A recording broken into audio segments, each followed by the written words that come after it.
আসসালামু আলাইকুম রহমতুল্লাহ। এত উন্নয়ন আওয়ামী লীগালারা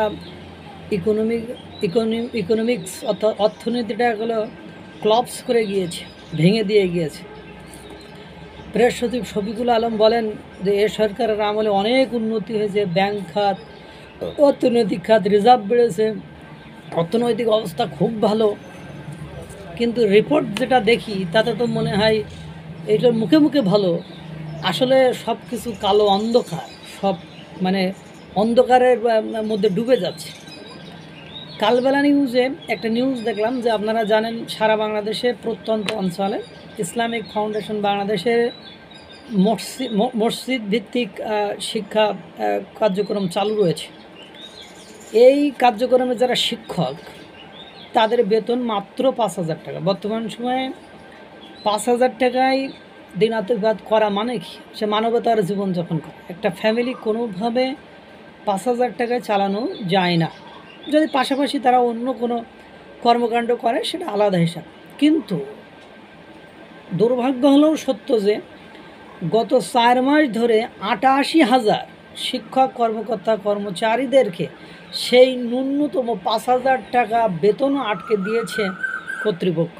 অর্থাৎ এই মসজিদ ভিত্তিক ফাউন্ডেশনের সারা বাংলাদেশে 1,21,51,000 শিক্ষার্থী রয়েছে যারা প্রত্যন্ত অঞ্চলে শিক্ষা কার্যক্রমের সাথে জড়িত এবং শিক্ষা সেখান থেকে গ্রহণ করে।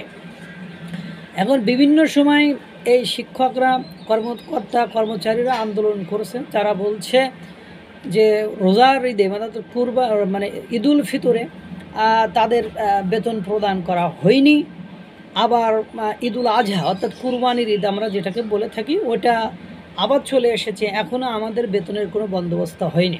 কর্তৃপক্ষের সাথে কালবেলা নিউজের পক্ষ থেকে যোগাযোগ করলে তারা জানিয়েছে যে এই প্রকল্পটার মেয়াদ শেষ হয়ে গিয়েছে এবং সেই চিরাচরিত ধারার কথাবার্তা, আওয়ামী লীগের উপর দোষ চাপানোর যে প্ল্যান প্রোগ্রাম এগুলো চলতে মানে সেগুলো তারা চিরাচরিতভাবে দিয়ে দিচ্ছে। কিন্তু অর্থনৈতিক এত উন্নয়ন, এত ডেভেলপমেন্ট, এত কথা, মানে কিছু বলা হচ্ছে, কিন্তু দিন শেষে আমরা তো দেখব সত্যতা, আমরা তো দেখব বাস্তবতা, যে বাস্তবে মানুষ কি পাচ্ছে, কি দেখাচ্ছে। এই যে 88,000 কর্মকর্তা কর্মচারীর বেতন আজ 4 মাস ধরে 5,000 টাকা করে বেতন আপনারা দিতে পারেন না। আপনারা যখন উন্নয়নের গল্প শোনাবেন তখন সেটা ফাঁকা বুলি ছাড়া আর কিছু সেটা হবে? সেটা কি মানুষ বিশ্বাস করবে? এ হলো বাংলাদেশের সত্যিকার চিত্র।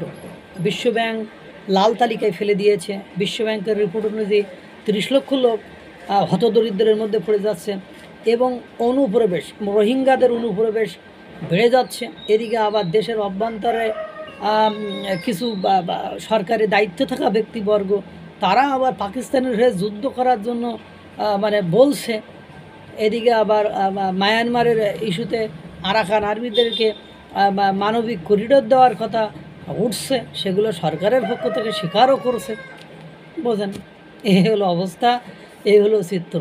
দেশ আর দেশ নেই রে ভাই, দেশের নামটুকুই শুধু আছে আমার মনে হয়। আল্লাহ তাআলা সকলকে ভালো রাখুক, সুস্থ রাখুক।